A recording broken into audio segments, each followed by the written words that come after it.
what do you make of this?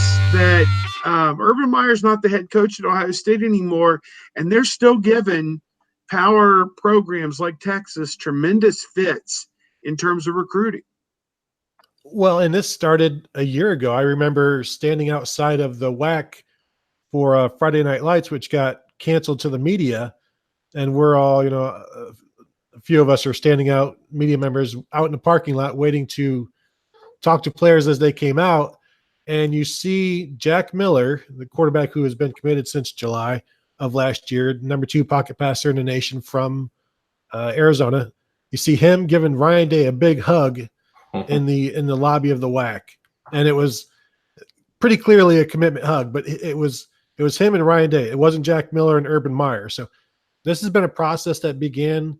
It's not brand new, but they could, if Lathan Ransom and Bijan Robinson commit, they could have 3 of the top 5 guys in Arizona, Ohio State. So they don't go to Arizona an awful lot, and now that's a hotbed. Washington is a hotbed, with G. Scott, and they had running back Sam Adams out for a visit. There's one of the top players in the nation in 2021 is a defensive lineman out there as well, and they're going to be involved with him. And Court Williams out in California. Urban Meyer has said in the past, we're not going to go out to California unless players are serious. And, they've gone to Hawaii, they've gone to California, they've gone to Utah, Idaho. Ryan Day wants it to be a circle around Ohio, and they wants everything to start in Ohio. But the fact that he can go into all of these places, and the Block O gets him in everywhere. It's like a magic key card. It's a fast pass, but the work he's doing to build these relationships, because that's what recruiting is. It's crazy to think that you could just come in and do similar to Urban Meyer, and that's what he's doing in terms of recruiting so far. And we'll see. It's going to be a big class, and so we'll see how it goes. And I know, Steve, we were talking about before the show, some fans are getting a little upset at all of these 3 stars that are committing. But, rest assured, it's going to be a very good class. It's going to be deep. And right now, there's not a lot of concerns or not a lot of missing areas in this class. We talked about defensive line, but they've done so well over the last couple of years, and they've already got Jack Sawyer for 2021. It's not such an issue in this class, in this cycle. And Ryan Day is doing as good as you could hope for, just as he did when he went 3-0 last season. Right now, he's doing as good as you could hope for until the season begins. Mm-hmm. Let's downshift and go into third gear and look toward next week. The Big Ten Media Days in Chicago. Ryan Day will be there as a first-time head coach, which is kind of interesting in and of itself.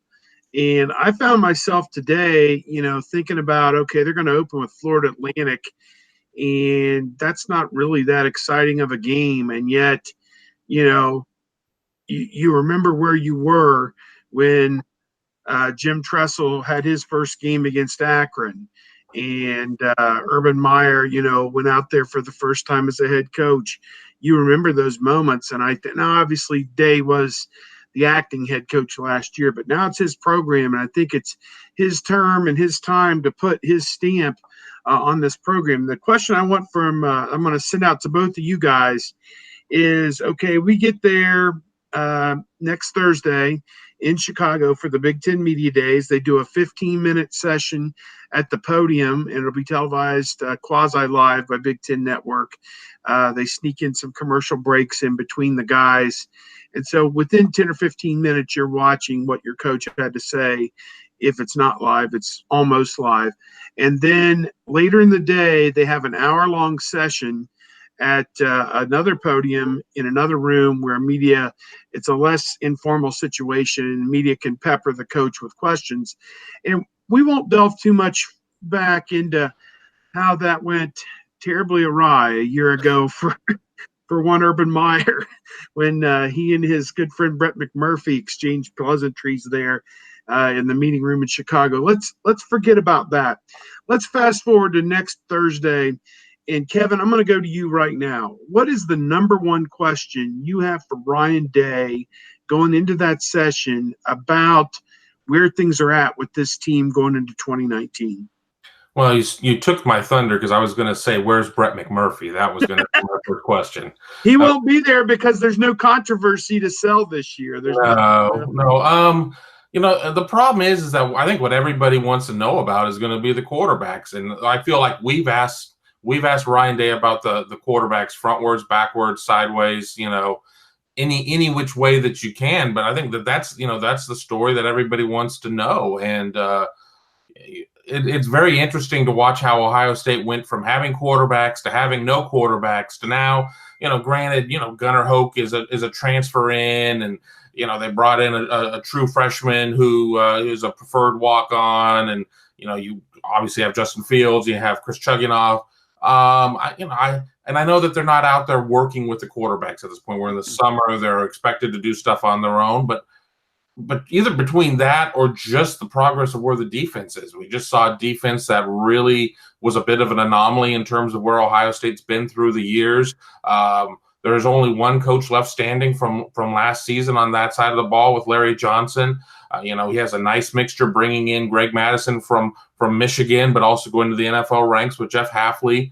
Maybe something on the defensive side of, where, while you're not working with the kids at this point, what have the discussions been on that side of the ball? Now that you guys have had time to pick apart every single snap that's gone through, I mean, where does your emphasis need to be on that side of the ball once training camp starts? After we go through everybody's favorite and our least favorite day, standing out in front of the hotel, taking pictures, checking into a hotel. Once they get out there on the field, I mean, where is that attention going to be? No doubt. Tony, he sits down at the table.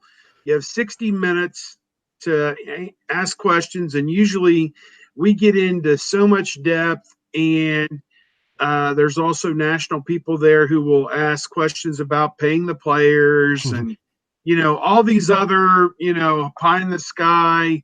What's your thought about player safety and concussions and all this other stuff, which is very valid, and it's the one chance for national people, as I call them, the quote, the Dodds and the 40s, to show up and get that issues-oriented column or story in there. Tony, you heard what Kevin said. He wants to drill down on the quarterbacks when he gets a chance to meet face-to-face with Ryan Day. What would be maybe your take that one out of the play? What would be something that you're thinking about? A lot of times you almost have to wear these guys down because they are talking for an hour. And so maybe about the 40-minute mark, they start to will be a little bit more forthcoming because it does become more conversational. But I would like to know maybe what have they had to scrap, or what have they discovered in terms of the defense is what I'm most interested in. And, what did they think they're going to be able to do, but maybe it didn't come to pass and they're going to have to do something else? Was it a particular player that they were relying on? But then again, he's not going to throw anybody under the bus. And that's one of my issues. One of the things I'm wondering, what will we find out about Ryan Day? Because when Urban Meyer came in, one of the refreshing things was we got answers on players, on personnel. Jim Tressel would talk a lot, but wouldn't necessarily say anything. Urban Meyer comes in with all of this cachet, and he can say the receivers were a clown show. He can say this player needs to step up or he's not going to play. Ryan Day doesn't necessarily have that yet. He's trying to build his relationships with his players his own way. I don't know that I wouldn't expect him to say, if Luke Farrell doesn't step up, he's going to go to the back of the line. I think he's going to be very safe with his answers, and unfortunately, an hour of safe doesn't make for a lot of interesting answers, because I feel like we all know pretty much what Ryan Day is going to say to almost every answer. But then also the changing landscape of college football, we've seen with the transfer portal where he will talk about it earlier in the spring and then go talk to other coaches about it, and all of these other scenarios come out, and then we talk to him a month later and he's like, he has a little bit of a different answer because he's learning on the fly about all of this, all about being a head coach in college football. So he's learning, he's providing some different perspectives or gaining new and different perspectives. So maybe maybe an answer we could get is what's different than what you expected, or what did you know? What have you learned as head coach? Those kinds of things. And I'm sure he'll be asked that. I would like to get more into the personnel and the minutia because that's what interests me, but he's not going to go there too much. I would agree with you. I think it's going to be somewhere between Tressel and Meyer in terms of the candidness. I think at times Coach Day has been very forthright, very candid with some of the answers that we've seen from him.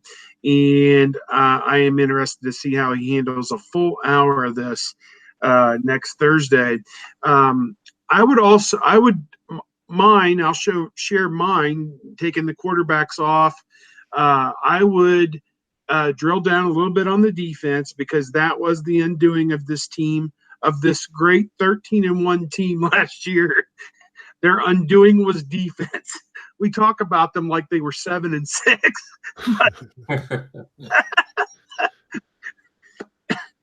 And the three of us lived it. We were at all 13 stops, and we know how pathetically bad the defense was in so many of these games, and how many records they set that are just ridiculously awful for Ohio State.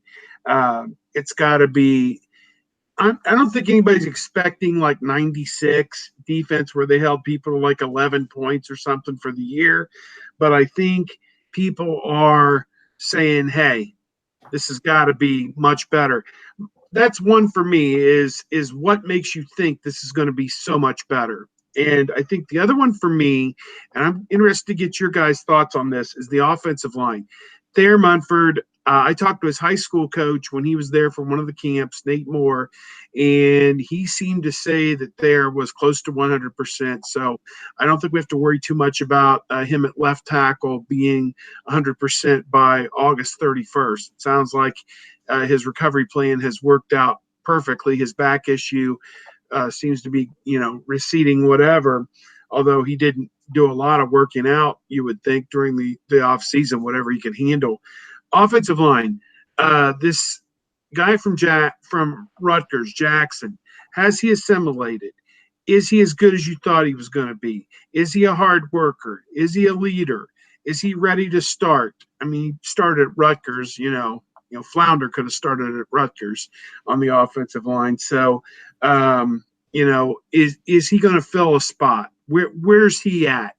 Where's this 5-man unit? I'll throw it back to you guys.